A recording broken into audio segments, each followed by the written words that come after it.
नमस्कार मित्रांनो, माझ्या शेळके वकील चॅनलमध्ये तुमचं सहर्ष स्वागत आहे. मित्रांनो, आपल्या सबस्क्राईबमुळं आणि आपल्या प्रेमापोटी मला सुद्धा व्हिडिओ बनवण्यास थोडासा उत्सुकता वाटत आहे. त्यामुळं आजच्या व्हिडिओमध्ये आपण असा विषय घेत आहोत, फार जीवनाशी निगडीत विषय असा आहे. मित्रांनो, जीवनामध्ये आपण आपल्याकडं अशा दृष्टिकोनातून बघत असतो किंवा समाज आपल्याकडे अशा दृष्टिकोनातून बघत असतो, की जीवनामध्ये जी खरी म्याक आहे म्हणायचं किंवा खरी जी गोष्ट आहे, ती जीवनामध्ये कोणकोणती असते, ते आजच्या व्हिडिओमध्ये आपण पाहणार आहोत. तुम्हाला मित्रांनो खरोखर अनुभव आला असेल, ज्यावेळी तुमच्या खिशामध्ये पैसा असतो, तुमच्याकडे पैसा असतो, तुम्ही श्रीमंत असताय, त्यावेळी या समाजाची तुमच्याकडे बघण्याची जी प्रवृत्ती असते ना, ती फार वेगळी असते. नजर असते ना, ती फार वेगळी असते. सांगण्याचा उद्देश असा आहे, की ज्यावेळी तुमच्याकडे पैसा नसेल किंवा पैसा नसतो, त्यावेळी तुम्हाला प्रत्येक वेळी, प्रत्येक ठिकाणी ज्या-ज्यावेळी तुम्ही सरकारी कार्यालयामध्ये जाताय किंवा कुठं खाजगी गोष्टीमध्ये जाताय, त्यावेळी ह्या गोष्टी नियमात बसत नाहीत. अशा गोष्टी ह्या बसत नाहीत. हे तुम्हाला नियम लावलं जातात. म्हणजे गरीब लोकांना नियम लावलं जातात आणि ज्यावेळी मित्रांनो खरोखर तुमच्याकडं पैसा येतो, त्यावेळी माणसांची प्रवृत्ती कशी बदलती जाते बघा. ज्या ठिकाणी तुम्ही जाल सरकारी कार्यालय असेल किंवा इतर कुठलीही कार्यालय असेल आणि तुम्ही त्यांच्या अपेक्षाप्रमाणे जीवन जर जगण्याचा प्रयत्न केला, तर त्याच व्यक्ती तुम्हाला मान सन्मानानं बसायला खुर्च्या देणार. तुम्हाला आदराने विचारणार, की तुमचं काय काम आहे? का? तर तुमच्याकडे पैसा आहे. तुम्ही उदाहरणं जर बघितलं असेल तर मित्रांनो, तुम्ही बँकेत कर्ज काढायला गेल्यानंतर तुमची काय अवस्था असते आणि तुम्हाला काय वागणूक मिळत असते आणि ज्यावेळी तुम्ही एफडी पैसे ठेवाय ज्यावेळी बँकेत जाताय, त्यावेळी तुम्हाला काय मान-सन्मान असतो. ह्या दोन्ही गोष्टीमध्ये आपण आपल्या जीवनामध्ये पैसा किती श्रेष्ठ आहे आणि माणूस कसा वागतो आपल्या संगत, ह्या गोष्टींना आपल्याला दिसून येत असतं. हे जीवनातलं फार कटू सत्य आहे. पण हे जीवनामध्ये फार महत्त्वाच्या गोष्टी आहेत. माणसांची प्रवृत्ती दुसऱ्याकडे बघण्याची अशी असते, की त्या व्यक्तीकडे पैसा आहे की नाही आहे. त्याचबरोबर मित्रांनो, आयुष्यामधली खरी गेम काय असेल, तर आयुष्यामध्ये तुमची तब्येत ही ठणठणीत पाहिजे. तुम्ही कितीही वयाचा असाल, तर तुम्ही सुरुवातीपासून जर तुम्ही जिममध्ये जाऊन किंवा काबाड कष्ट करून शेतकरी असाल तर शेतामध्ये राबून तुम्ही जी स्वतःची तब्येत ठणठणीत केलेली असते, त्यावेळी समाज तुमच्याकडं अशा नजरेनं पाहत असतो, की समाजाला वाटत असते, की ही व्यक्ती एकतरी तब्येतीने चांगली आहे, त्यावरती बुद्धीने चांगली आहे. त्या पद्धतीनं तुमचं वागणूक चांगली असणार आहे. त्यामुळं मित्रांनो, ज्यावेळी आपली तब्येत चांगली असते, थोडाफार पैसा असतो, त्यावेळी आपल्यामध्ये जो आत्मविश्वास असतो, तो फार मोठा असतो. त्यामुळं जीवनामध्ये पैशाबरोबरच आपली तब्येतसुद्धा ठणठणीत असणं आणि त्या तब्येतीमुळं आपला आत्मविश्वाससुद्धा वाढणं, हे सुद्धा मित्रांनो फार जीवनामध्ये फार मॅटर करत असतं.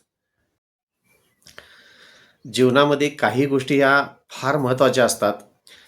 नुसतीच तुमच्याकडं कला असून चालत नाही मित्रांनो. त्या कलेचा जोपर्यंत तुम्ही वापर करत नाही, तोपर्यंत तुमच्याकडं असणारी कला ही गंज खात सडत पडलेली असते.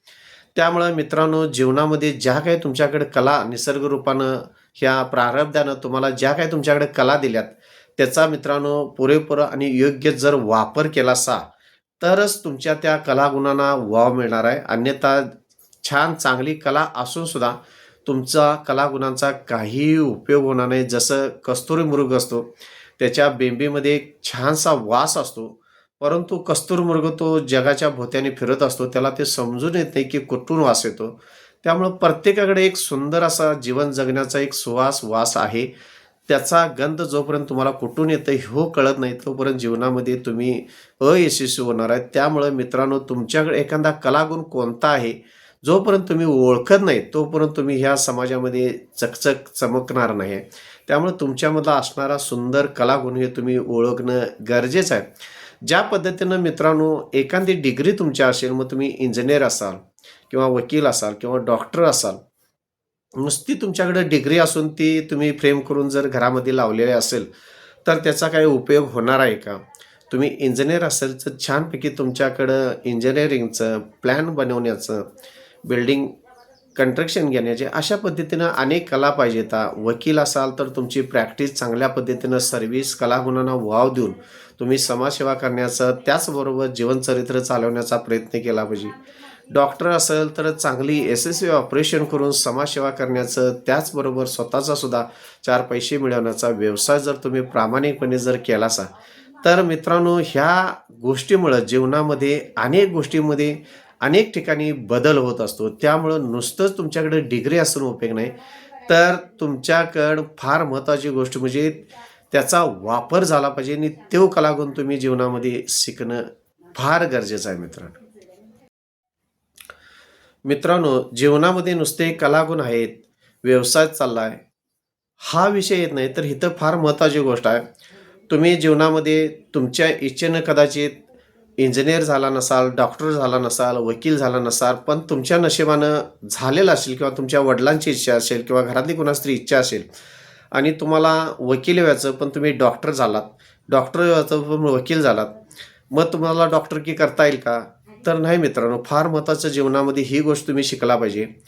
जरी तुम्ही डॉक्टर व्हायचं असून सुद्धा जर वकील झाला असेल, तर त्या तुमच्या कलागुणांना तिथं पूर्णपणे वाहून घेतल्याशिवाय, त्यामध्ये त्या व्यवसायावर प्रेम केल्याशिवाय, त्या व्यवसाय मनापासून केल्याशिवाय तुमच्या कलागुणांना कोणताही वाव समाजामध्ये मिळणार नाही. ती गोष्ट तुम्हाला आवडो न आवडो, त्या गोष्टीच्या सातत्यानं तुम्ही धाव घेत त्या जीवनात त्या गोष्टीमध्ये तुम्ही चांगल्या पद्धतीनं जर स्किल मिळवलं असाल, तरच चांगल्या पद्धतीनं तुम्हाला यश मिळेल. नाहीतर तुम्ही वकील होणार होतो, झालो मी डॉक्टर, डॉक्टर होणार होतो, मी वकील झालो, असं जर आयुष्यामध्ये रडत बसला असा, तर तुम्ही घेतलेलं कार्य हे कधीही सक्सेस होणार नाही. तुम्ही अयशस्वी होऊ शकता. त्यामुळं तुम्हाला आवड असो किंवा नसो आवड, त्यामध्ये तुम्ही जास्तीत जास्त त्या गोष्टीसाठी तुम्ही त्याग करणं महत्त्वाचं आहे आणि त्यामध्ये सक्सेस होणं हे फार महत्त्वाचं आहे मित्रांनो. आणि अशा काही गोष्टी करत असणार जीवनामध्ये मित्रांनो, तुमचा स्वभाव हा जास्त भोळेपणाचा असून चालत नाही.